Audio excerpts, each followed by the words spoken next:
Okay, that's great. Fine. So, hello, everybody. I will just share my screen very quickly and open this properly. And I want to greet you all and thank you for coming. I really think this is a exciting topic, and we're going to go through it tonight. If you have any questions, you have the chat box. You can use your mic if you want to really make some interruption and ask something, not to forget it later. But as far as my experience shows, usually people just wait for the end, but it's all up to you. Since Anthony already shared some background of mine, I'm just gonna skip through that. Yes, like he mentioned, I have collected almost 15 years of experience in education. And recently, I'm also going through my coaching trainings and dealing with my new coaching clients, which is very exciting and exhausting sometimes, but it's really worth the journey. So if you want to meet a lifelong learner, here is one. And I do think that we also have a lot of others here in the webinar, starting with Anthony and of course, Alicia and everybody else. But let's just talk about that further tonight. So without further ado, let's go through some rules already. Anthony mentioned, if you prefer to keep your camera off, that's fine. We would like to see some beautiful faces there. That's also fine. Totally up to you. If you have some questions, you can either save them for later, type them in the chat, raise your hand, whatever you like, as long as we are in clear communication. Okay, so tonight we are talking about how to become a lifelong learner. So we're going to talk mostly about these 4 main points you can see on your screen. Why is it important to be a lifelong learner? How to do it and how to keep up with new frontiers. Anthony already mentioned the life is really changing very quickly. Everything is super available. How can we keep up? We're going to talk about some important tools and also some positive habits that can help us go through this process. Okay, so let's see. First, let's see a definition about what actually lifelong learning is. And that would be, this is a definition from Wikipedia, that would be the ongoing, voluntary, and self-motivated pursuit of knowledge for either personal or professional reasons. Further than that, being a lifelong learner means you have a growth mindset and some curiosity about the world and situations around you. You are constantly pushing to find more by stepping into new challenges, ideas, and experiences. I think most of us can identify with at least a piece of this definition, at least a piece, hopefully, right? So let's see, why is lifelong learning important? Well, first I'd like to say, why not? Because we go through a certain process throughout our lives, right? We reach some level of education. And then if we don't go this way to consider ourselves a lifelong learner, then what else are we going to do? Are we just going to finish our degree, get our degree, and then find a job and then stay in that job our whole life? Yeah, that is also okay. This is what our parents were doing, and my parents were also doing that. But I wouldn't be here in China, in Shanghai, if I did the same, right? So at a certain point, even after I was working in a university and I had some good positions back home, I got, into thinking, is there more than just staying in one job forever? So here I am. I wanted to find new experiences and learn more. And this was one of the ways. Change your location, change your surroundings, change your connections, change your totally change your daily experience, right? So this is why it's important. One of the reasons why is it really important. Then we're going to list some pros and cons. Yeah, I found some cons too, but let's see what they are. So some of the pros can be competitive advantage on the job market. How so? Like I mentioned, yes, we go through high school, we go through getting our bachelor's degree. Some of us, we get master's degree. Some people get even PhD. And then what? You are not the only person with all these degrees and diplomas and certifications, right? You're not the only person. There is always another one. What can make you different than everybody else? And also, how many times it happened that you actually studied something that you are not passionate about anymore? Maybe you never were. Maybe this is not your career choice forever. And can a person really stick to a career forever? Maybe some people can, maybe some can't. So if we want to be more valuable, if we want to be have more chances in the job market, the good idea would be to step into the lifelong learning process, right? And it's not that difficult anymore. We have many different tools we can use nowadays. Having different interests brings more energy. Yes, for sure. I remember years ago, it was really different for me when I only had mostly one focus. My job was to wake up, go to study, I have my classes, I take my exams, and that's it. But then when I got more free time and I had the chances to just develop different interests, of course I had more energy because I would have my friends from this sport, I would have my friends from this club, I would have my friends from the university, I would have my friends from back home. You know, there will be different communities you can turn to. And of course, when you communicate with more different people, when you think about more different things, what happens? Yes, you have more energy to deal with anything that comes your way. Expanding your knowledge might increase your confidence. I think this is absolutely crucial. I've seen that in many of my students. We mentioned that both of us, me and Anthony, we mentioned that I was working at a university, and I could clearly see with time passing by, the shy students, like some of you now behind the camera who don't want to open the camera, with time, when given more chances and more opportunities and more input, and they also had the choice to give their own opinion back, they started feeling more comfortable. And then, in a span of a couple of months, from a student in the back row somewhere all the way there, without ever seeing their eyeballs, you know, they're always like that. You can see the same student coming to the front, in front of everybody, and giving their essay on something, or leading a debate, or participating in a debate, giving their own strong opinion. So, for sure, getting involved in lifelong learning for sure can build your confidence because you feel like you have more to share, more topics to talk about. And this is really what can later translate to your professional development. When you go for a job interview, when you go maybe to a company that can even maybe give you some opportunity to become a partner or invest some money or just negotiate some business, and you feel really empowered. So this is really, really strong feeling. It also can bring sense of purpose to someone's life.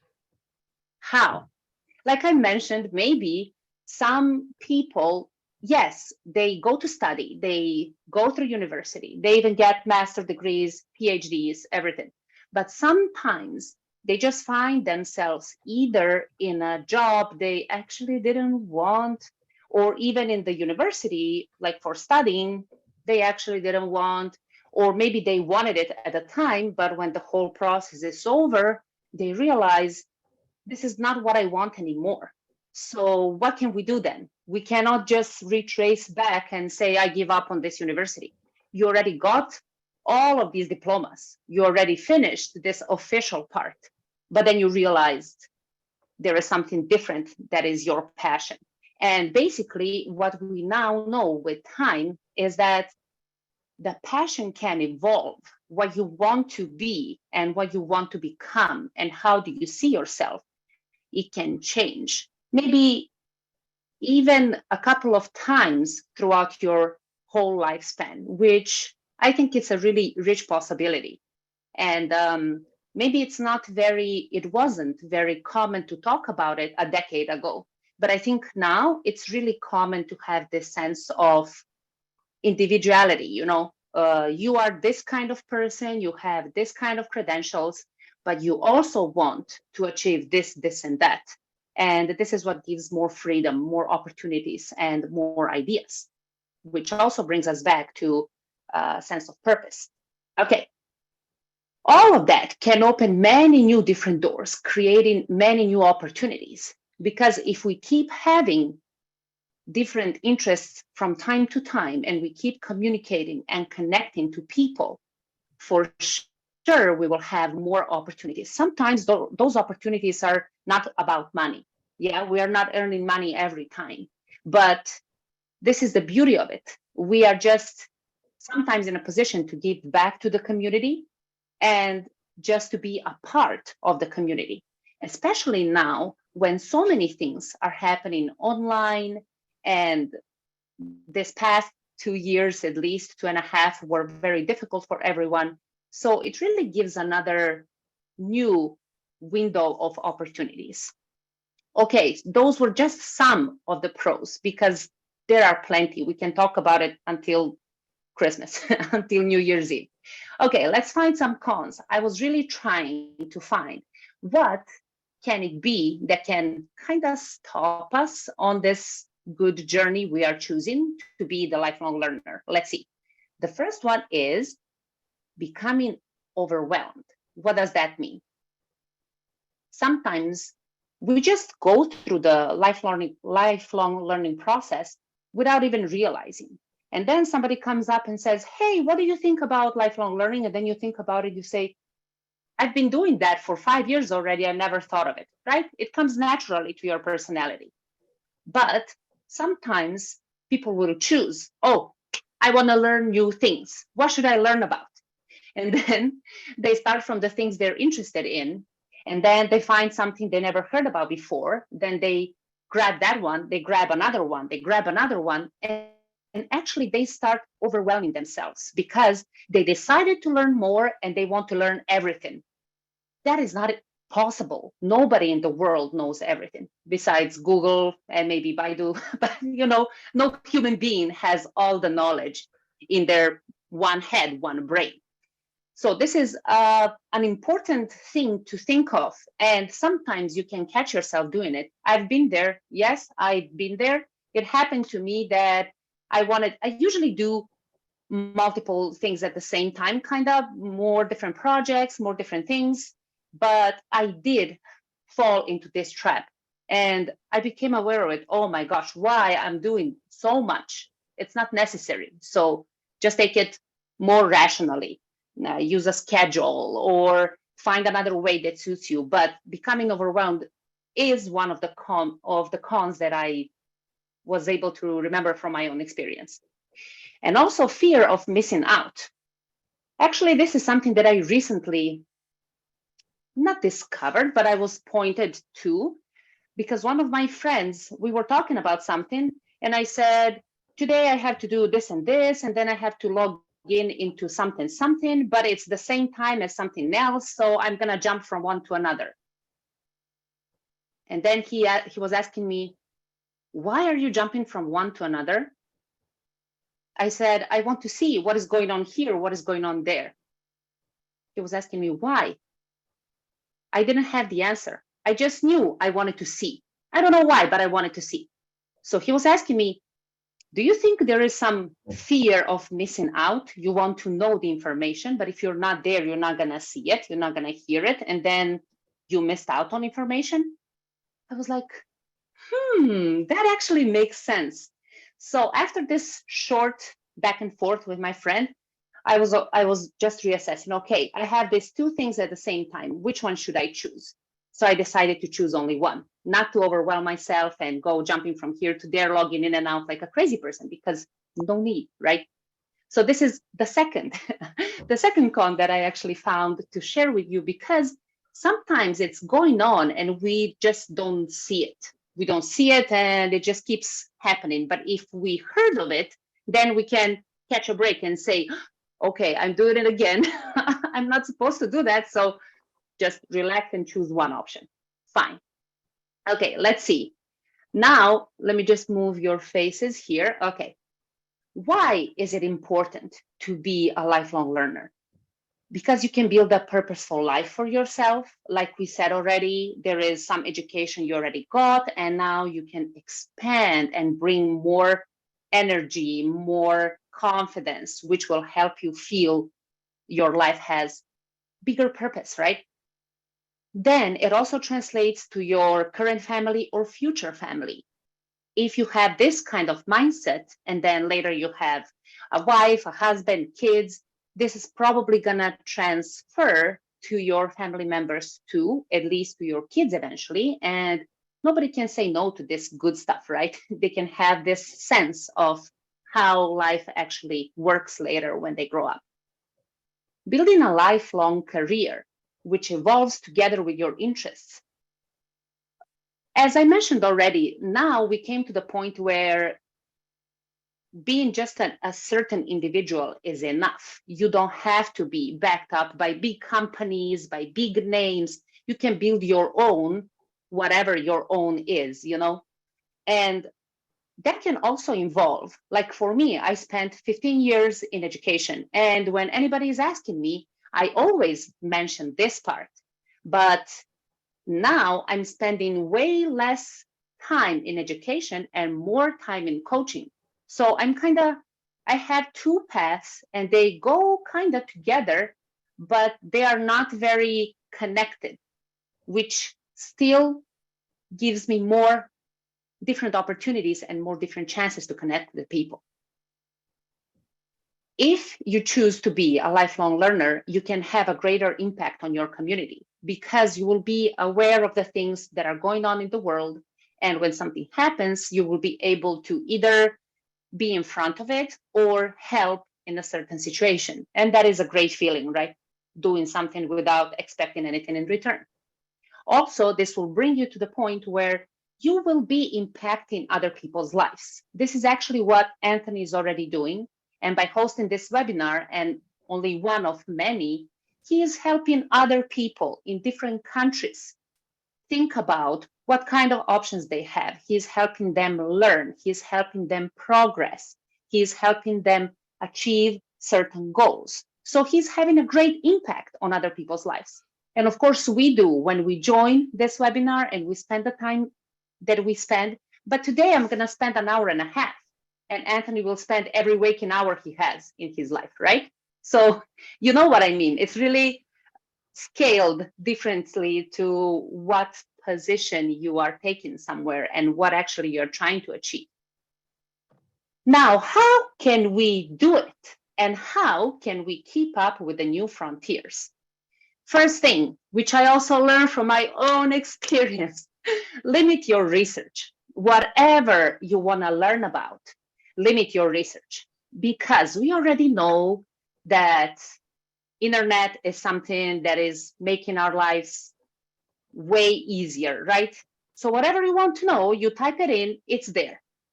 What happens is when you get yourself overwhelmed and you open like 20 different tabs on your laptop, and then you can find yourself, it's 2 a.m. and you're still looking at the screen and reading about things that are interesting for you, but there is no beginning, no end, no middle anymore because you read too many things. And now you have no idea what's your name. You spend too much time. So limit your research. I've been there. I still sometimes, I'm tempted to do that still. So limit your research, meaning like, okay, this is a broad topic. I will only open 3 to 5 tabs. If I know, I can see Alicia is laughing. Yeah, because it's true, you know. And I will only open a couple of those tabs and focus on this. So this is what I'm going to do. If I let myself go through 50 tabs, it's going to become a project of 6 months that I'm never going to finish. So limit your research. Then practice time management, another thing to learn from experience. Whatever you're going to do, are you going to set an alarm on your phone? Are you gonna set an alarm on your watch? Are you gonna make a big board in your, maybe you have an office room or whatever? Are you gonna use a notebook, a piece of paper, whatever? Create some kind of schedule, digital, in your phone, on your laptop, whatever rocks your boat. So create some type of a schedule. Of course, it's not written in stone. If something happens, if something is urgent, there is always some wiggle room, right? But the important thing is to focus on what can we do at what time. When we are doing this, when we are interested in something, we tend to let the time just fly away. And then we find ourselves no lunch, no dinner, we didn't eat, we didn't go out with the best friend when we promised. And all of this is actually about better quality of life. So it's not only about learning skills and working and earning money and being tired all the time. It's about learning skills, implementing skills, finding the way that works for you individually, and still have as much balance as you can. Sometimes the day is going to go crazy. You're going to be out of the house 18 hours and then come home and just pass out. But that is not supposed to be every single day, right? So you need to take care of yourself first. Time management, very important. Also, what is good is to connect to like-minded people because we lift each other up, right? Also, if I have something to do and I forgot, and I'm with a like-minded person doing something and I remember, I can tell them, sorry, I forgot I need to run. They will not get upset. If you only have a community of random people and you never know who they actually are that much, you might get into some conflicts. If something happens, you need to do it, then they will be like, why, you're just leaving, you're gonna just go away and leave me alone, blah, blah, blah. So no, one of the reasons to connect to like-minded people is also more connections, because then whatever is your interest can grow exponentially. Whether you're going to join LinkedIn and some groups, whether you're going to join WeChat groups, whether you're going to find your local nucleus, whatever you have around, you should find like-minded people for these things you want to learn. Also, learning, in my opinion, is not only me sitting here and talking the whole time. What I really love about these webinars is that they always have a Q&A session, because it's not only about you asking questions.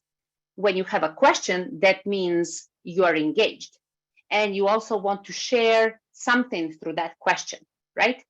But if I only sit here, blah, blah, blah, and then I leave, it's kind of, it's not that it's useless, but it's less useful than when you have the chance to contribute with your opinions too. So this is why we connect like-minded people, communities we're interested in at this moment in time. Maybe 6 months later, I don't like this anymore. I'm going to go to some fishing club and I'm going to learn how to fish. No idea. It can happen. Nobody knows. But for time being, you stay where your interest is. If you have more interests, you will have more this kind of different groups. And then guess what?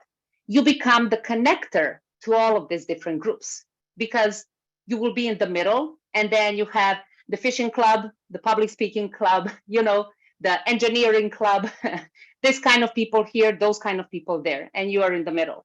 So what you can provide is also for them to connect to each other if it happens, if they have some similar interests. So still good, still positive, yeah? What else can we do to keep up with the new frontiers is to follow our interests and let those interests evolve. Like I said, they might change later, but follow up on them. Like I already mentioned, the internet is full of everything. There is always something new to find. But for the time being, I have maybe 1, 2, 3 main focuses every day. So I'm going to read on those 3 main focuses, and that's enough for me. If I start adding another one every day, by the end of the year, I'm going to have, I don't know, 257 different things to read about every day. That's too much. So focus on your interests first, and then see how that can grow. Later, if they change, you can also change your interest. That's fine. Learn from others.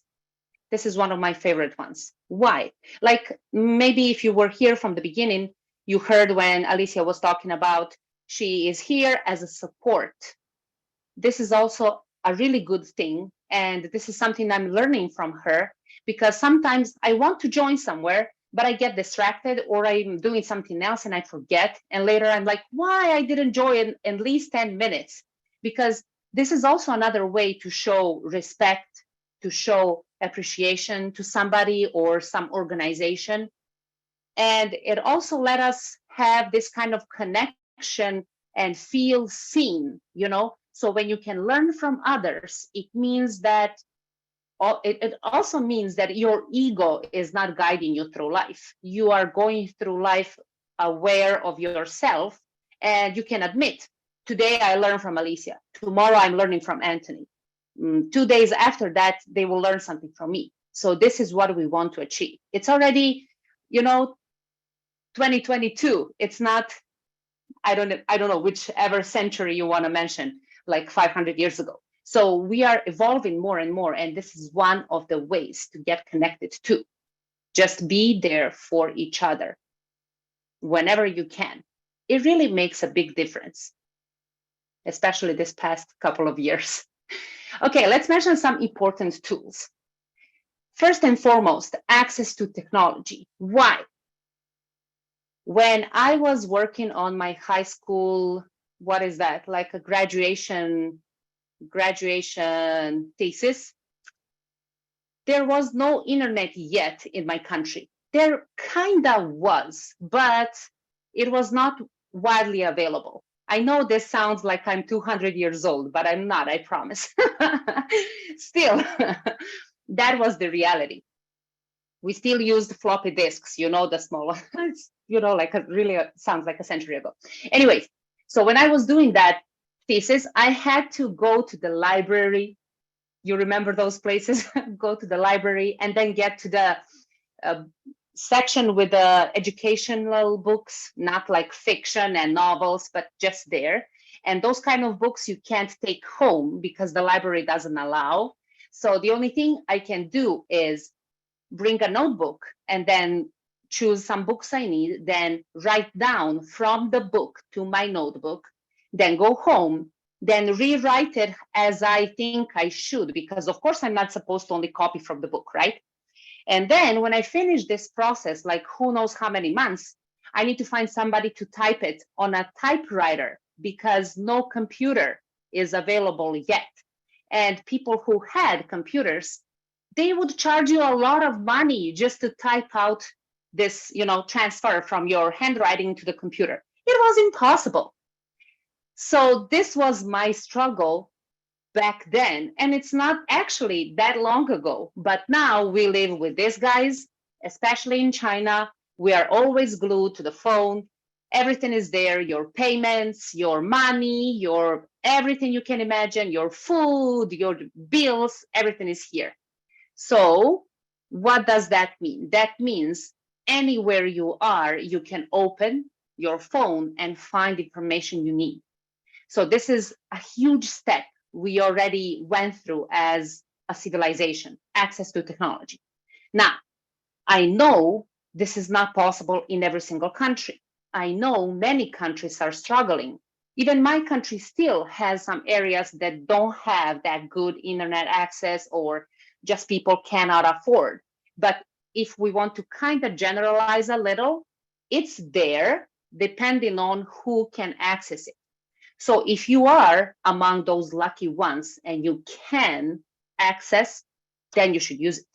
It would be kind of, sad to just let it exist and only watch something not so relevant. Of course, we all want to relax and we all want to play, the TV show on Netflix or whatever other website. We all want to listen to music. We all want to see what the celebrities are up to, right? Who is wearing what and what happened in somebody's life yesterday. That's normal. Fine, sure, great. But still, let's use it for something else than plain entertainment. There are many, not only social media platforms, but many platforms where you can create content, put it out. Not only because I'm going to get rich if I put it out. It doesn't work that easy. But first, it gives you some purpose, and also it's also capturing a part of your knowledge at this moment in time. And this is what people like to see now.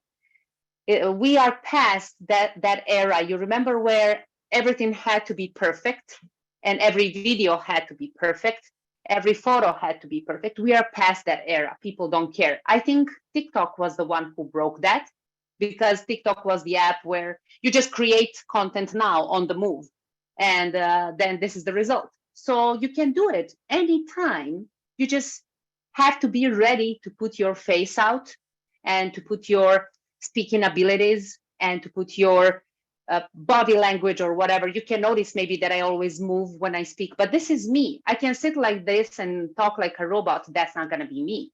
So if you have access to technology, you are one of the lucky ones. And please consider using it for more than plain entertainment and, not enough brain activity, right?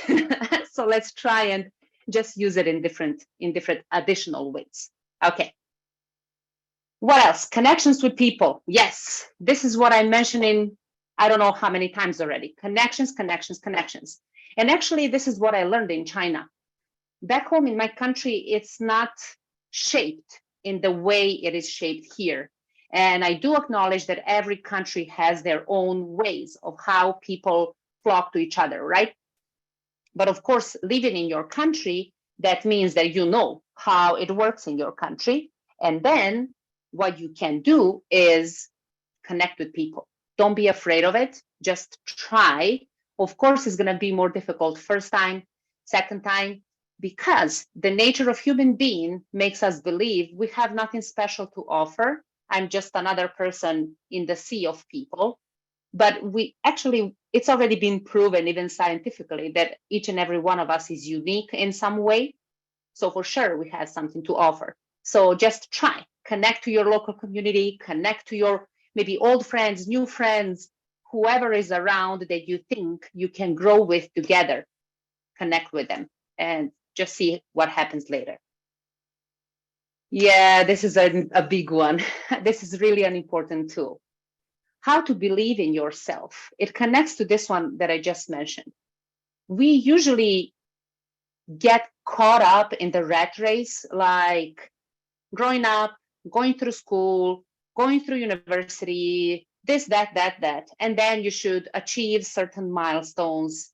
And then eventually it starts feeling like you're always in the rush. You don't have enough time to talk to yourself and see, where am I right now? Is this the position, the place where I want to be, or I'm just chasing around for something? If you have the chance to slow down and take a look inside, what is inside of your being, that would be great, because then you are aware, no matter if you like it or not. If you don't like it, you can work on it and change it. It's more difficult than it sounds, I know, but at least being aware of something you want to change with yourself is a first step. If currently there is nothing you want to change, but you still don't have this, not urge, but maybe you're not brave enough to step out of that box, then you need to find a reason. Why? What is stopping you? Because we are all here on this earth, placed to contribute with something. What is your thing? This is what lifelong learning is about. Not only getting, you're going to come to the point, you got all the degrees you wanted. And then what? You're going to have another set? Of course not. There is only as much as you can get. But what after? So what is your after? This is what we are talking about today. What is your after that can let you have the purposeful life? And when you are an old grandpa or an old grandma, you can say to yourself, Okay, you did a good job. It was good. It was good. You tried, you did your best. You didn't just idle in the corner and wait for something to happen or to get rich or to get famous. You worked and it shows, right? So believe in yourself is really important. Also, what is important is desire to learn. Do we have a desire to learn?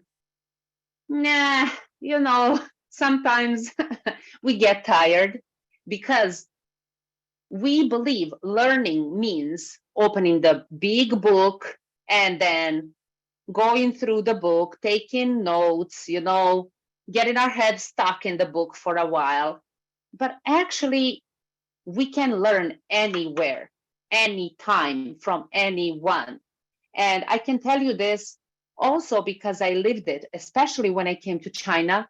It's a totally new environment for me. I came here 4 years ago and I didn't know any words beside greetings like ni hao, that's it. I remember crying on my first day because I couldn't figure out which one is bread, which one is some sweet bread, which one is milk, which one is yogurt with plum or whatever. I'm trying to buy something simple and I can't. And this is not something I'm used to. So how will I go through that? Do I have the desire to learn? Of course not. I'm pissed. I'm angry at myself. Why did I come all the way here so far away and then I cannot even buy bread? But what happens is you have to learn in order to, live another day, in order to not be hungry in that situation. So what I did is I noticed after a few months and then years, I actually always have some part of my brain on the lookout. What can I pick up from the people? What are they talking about? Where are they going? If they are standing in the line in front of the restaurant, that means the food is nice. I should go there when I have the chance. I'm picking up the social cues from outside and surroundings, and that is also learning. It's not like I'm in the book 24/7. I didn't buy like a huge book with history of China to figure out which bread is the one that I want, right? But I observed people, situations, and everything. So I eventually learned, which means learning doesn't only come from a big fat book. It comes from your mindset to see beyond what is in front of you. Access to knowledge also goes back to access to technology. Why? Because as I mentioned, knowledge can be everywhere if you choose to see it that way. If you choose to see it in different way, like knowledge is in the books, super good for you. At least find it somewhere where you can make use of it.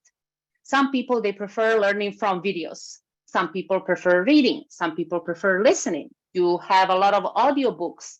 You have too many podcasts. You have too many YouTube channels. Just find a way that works for you and then use it until you get bored. And in the meantime, there's going to be a new way for you how to go and access whatever is your interest, whatever is your focus right now.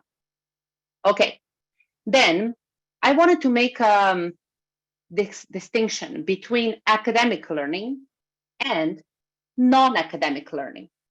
So usually academic learning would be what? You going through university or high school, primary school, high school, everything, the whole system, which means you are learning through a system. You have subjects, you need to go through them, you need to learn about them, you need to take exams, pass exams, get grades, and then it goes on, right? It's already laid out for you. You just need to go through it and follow. Fine. Then this also goes together. It's a continuous thing. So you go to school every day, but weekends. Then you go to your university lectures every day, but weekends. Then there is this schedule, there is going to be like a schedule on your big board in the university, and then you can choose this exam I'm going to take in January, this exam I'm going to take in February. You have this plan and you just follow it. Then usually you have continuous support from professors and also your student community. This was not so accessible before. Maybe started happening in 2000s, I guess. because of course, when my parents were studying, you couldn't find a professor ever. But already not already, but later when I came to this position, yes, we could reach out to maybe assistant professor, not professor directly, but you could send an email and, just get in the contact. They would help you. They would ask you what's your issue. They would set up a consultation, and then you really have some support. I choose to believe that this is now like a common thing. I'm not saying it's like this everywhere, but at least there are options. At least you can go to a website and find a contact form and then reach out at least to the student's office, and then they will help you out. So at least there is some system of support, right? What can happen is, if you get selected because of your efforts, you can get some offers when you are studying the university. You can have some internship or maybe even paid opportunities if you get selected from the whole number of students. It's possible. I'm not saying it's like a rule and exists everywhere, but there are some chances, yeah. And what is the goal? The goal is to graduate, right? The goal is to get your bachelor's degree or your master's degree or later your PhD. So there is like a prize at the end of the road, behind the rainbow. This is your golden pot. So this is what you're actually going after, which means after the whole process, there is this result, and the result is, black on white. It's on paper. You hold it in your hands, and this is something you keep for the rest of your life. This is your bachelor's, master's, PhD degree. Fine. Then when you finish all that, then what? You find a job, and then what? Are you going to stay in the same job forever? Today in 2022, are you really gonna? Maybe, but it's not so common anymore. Usually people really go out from anything they imagined. They would try to get something else later, not only and just because of money, but also because of sense of purpose and also prolonged career path.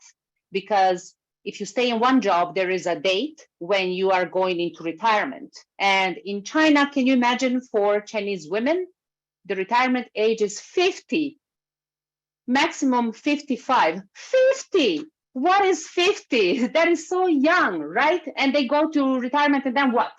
But if they have some interest like square dancing or whatever else, they can continue having this social life and not fall into depression without feeling like they're contributing, without feeling like their life has a purpose, right? Because you're retired and then you just sit and wait for what?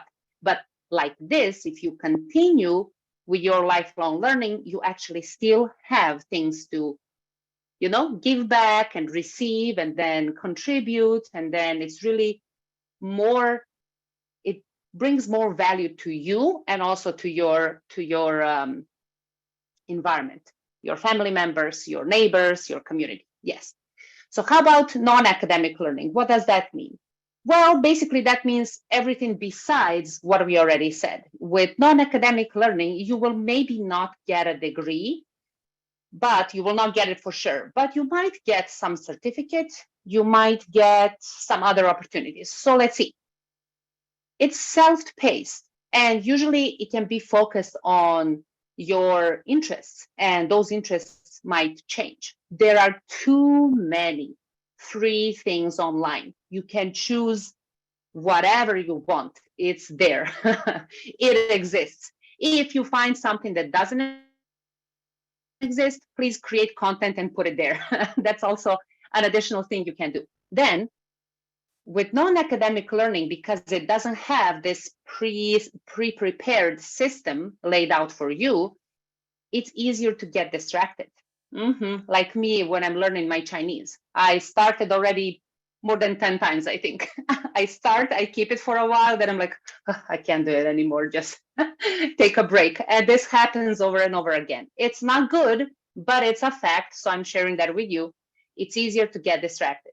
But it's also easier to catch up when you decide, okay, I can decide from tomorrow morning, I'm gonna have 3 hours of Chinese lessons every day. It's up to me, I can choose. But when I'm going through the system of education, I can't choose that much because it's already setup for me, right? Okay, that's clear. What else? Probably there is less support. If we imagine, let's say the ideal situation is that every student in a university, they have support from assistant professors or student community. If we imagine, it doesn't have to be totally true. In non-academic learning, for sure, there is less support. Yes, we all try, everybody who is an educator, everybody who runs a company, maybe similar to Anthony's situation, we all try to build a support system. But it's not totally the same like if you are in academic learning, which doesn't mean it's less valuable, but it can lead you to more things, such as you can build your own community. Because in the academic learning, there is already a community provided for you. You just go there, you get your stuff done. But maybe in non-academic, you find out, wow, there is a gap here. I can create the community here. And I'm going to try to find it first. If I don't find it, I can build one. And that's also another opportunity for you to learn something. Again, more choices because everything is online already, less expenses. You can always find whatever you need in so many different levels. You can find videos, you can find blogs, you can find whatever. You can also pay for some subscriptions. It's up to you. You can choose whether to pay or not. While in the academic system, most likely you will pay for tuition fee. Some countries, they have different options, but like generalized, you're gonna spend more money investing. But here you can choose and switch more easily because basically it's up to you. No prepared system for you. Building your image independently empowers you. This is what I was already mentioning when we are now at a point where an individual is enough. And somewhere I read this is that we should all be thankful for this opportunity to Elon Musk, because that article said Elon Musk is a famous guy. Everybody knows Elon Musk, right? And he is the first person where the company is huge and well known. Which company? He has so many, but let's say Tesla and also SpaceX. The companies are amazing, great, doing well, earning money. He's a billionaire or whatever. But everybody knows who is Elon Musk too. If you think about BMW, if you think about General Motors, whatever else, you have no idea who the owner is, who the CEO is. But for Elon Musk, everybody knows who he is. Everybody knows what he looks like. So now there is this like a theory. He was the person to break this mold. And then you don't need to work at BMW and say, hi, I'm Kate, I work at BMW. You will build your image. You will build your purpose. And it will be enough to say, hi, I'm Kate. And people will recognize your work, which is really amazing, isn't it? So when you come to this point and then you just paste a poster like we did today. We paste a poster that we're going to have a webinar, and I'm sure Anthony was working on this for such a long time, but now he can afford only to paste a poster today and still people will join. So this is what I'm telling you. There is no need to be behind a huge brand without the face. Your face is the thing, because people will flock to you, not to the brand. So this is good. This is what non-academic learning can bring you, because you can collect the skills you need, the skills you lack, and choose them. But when you go through only academic and you stop there, this is made for everybody. And it's like putting people in the same box. So we all get same things to learn and we all get the same skills. But if we continue our lifelong learning journey and we go through non-academic, this is where the difference is. You can pick and choose whatever you want to work on.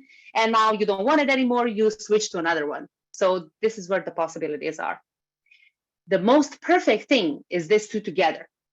So if you have the opportunity to go through academic learning, you got your degrees, great. And then you think, okay, I'm done now.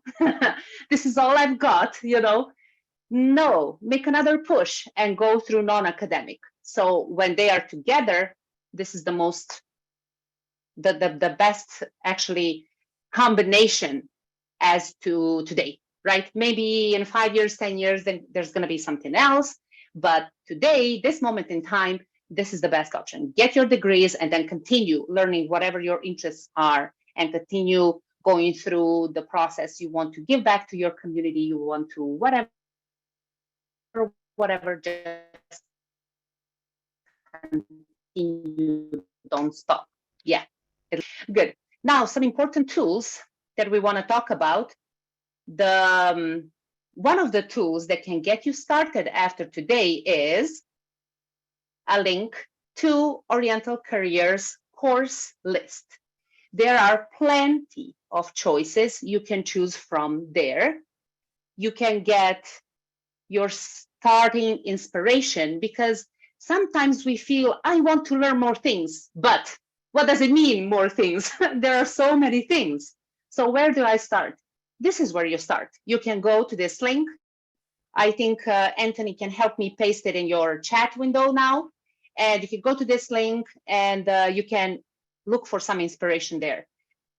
It's a great set of courses. You can start from here, and then later you can always see, you can refer back to Anthony and the other team members. This would be a great start. And if I look back on my experiences, I wish it was possible when I was just a fresh graduate, but by that time we still didn't have that many resources like we do have now, because now really everything is there. And Oriental Career is one of the places that summed it up for you to try. And so just go there and take a look at the courses. I feel you will find something useful for sure. Okay, some positive habits, and we are about to wrap up for today because just a couple of more minutes. If you notice, I can talk about this kind of things for a year. So it's good that Anthony gave me like, okay, this is your timeline. So some positive habits would be build awareness about your interests. So I know I'm interested in this. And there is a morning I wake up, I don't care about that anymore. So what should I do? It's fine. I was interested in this. I learned it. It's going to stay there forever. Anytime I need it, I can pull it out. But now I have another focus. Good. Go and learn that other focus. It's not a mistake. You're not supposed to see it like, oh, I wasted 6 months learning how to code in whatever, coding tool. It's not a waste. Whatever you learned can just come up when you need it. So if it happens, you are not interested anymore, fine, just find something else. This is connecting to the previous one. Be ready to accept this when it happens. It takes some courage, because sometimes also your family is included. So they will tell you, maybe somebody will tell you, not only from the family, or who knows, some friends or somebody will tell you, but until yesterday, you really wanted this and now you don't want it.